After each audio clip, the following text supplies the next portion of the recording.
Hendrickson. I'm the practice lead for our cybersecurity services here at Eide Bailey. And today we're going to get into cybersecurity insurance trends and incident response trends, what we see going on in the industry and across our client base and beyond our client base. All right, well, let's jump into cybersecurity insurance trends. Well, first, before we get into cybersecurity insurance trends, I just want to call out that as human beings, as all of us collectively, we know that there's some people that are bad at making risk-based decisions amongst all of us. And a recent study of this calls this out specifically, and I think this really highlights some of the challenges all of us have around cybersecurity risk management in general. We think that because it hasn't happened to us before, it's never going to happen to us. And that's really not the right approach to be thinking about cybersecurity and risk and how we're managing it appropriately. And if you think the title of this is silly, and men are at complete fault here for thinking that 8% of them can beat a lion in a fist fight, women did not fare much better. 7%, if you read deeper into the study, thought that they could beat a lion in a fist fight. All right, well, let's jump into kind of the current state of cybersecurity insurance the way we see it. When I look at credible sources and partnerships that we use as far as reference information and guiding our clients, I look to agencies like Marsh MMA, Marsh McLennan Agency. We're not in an official partnership with them, but they are a great source of information, and they are the largest cybersecurity insurance broker in the United States. And so coming from some of their numbers reflects a lot of what we see across our client base. So prices increased for cybersecurity insurance for the fifth consecutive quarter. In late 2001, we saw dramatic increases, somewhere around 130% increases in premiums in the amount that our insurance policies costed for the same level of coverage.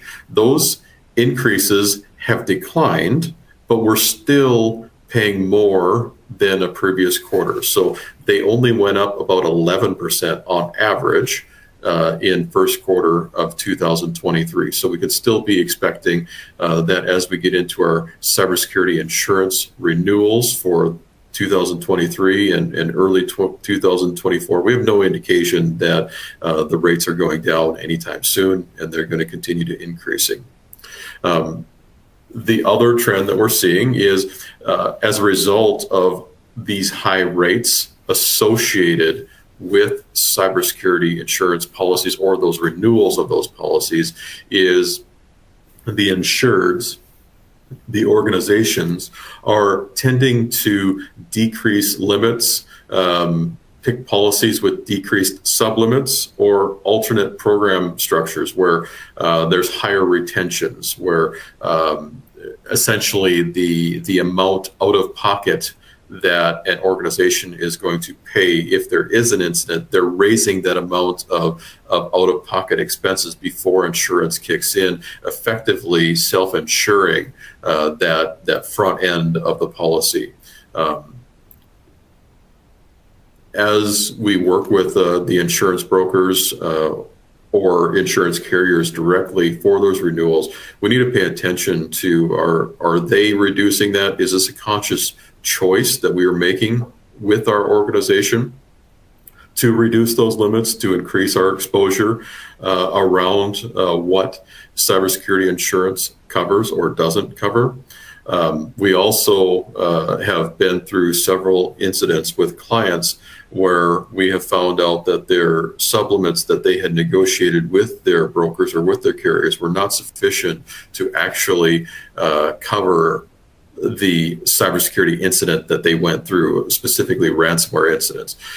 We recently worked with a few different clients that had sublimits specifically around ransomware of around $250,000, where that was the limit of the payout from the cybersecurity carrier. As we got into those incidents, even with a low deductible of somewhere around $50,000, and then the coverage of $250,000, the organizations very quickly ran out of the coverage amount from the cybersecurity carrier. Now, it still benefited the company, but the monetary exposure from business interruption, along with the cost of recovering for that or for those organizations, significantly exceeded the policy coverage from the insurance carrier. So I think reading at recent reports that I seen just earlier today, the average payment associated with a ransomware recovery activity is right around $680,000 per incident. That does not include any interruption to business operations. So that would be in addition to that. So this is a significant impact, even for small and medium-sized organizations.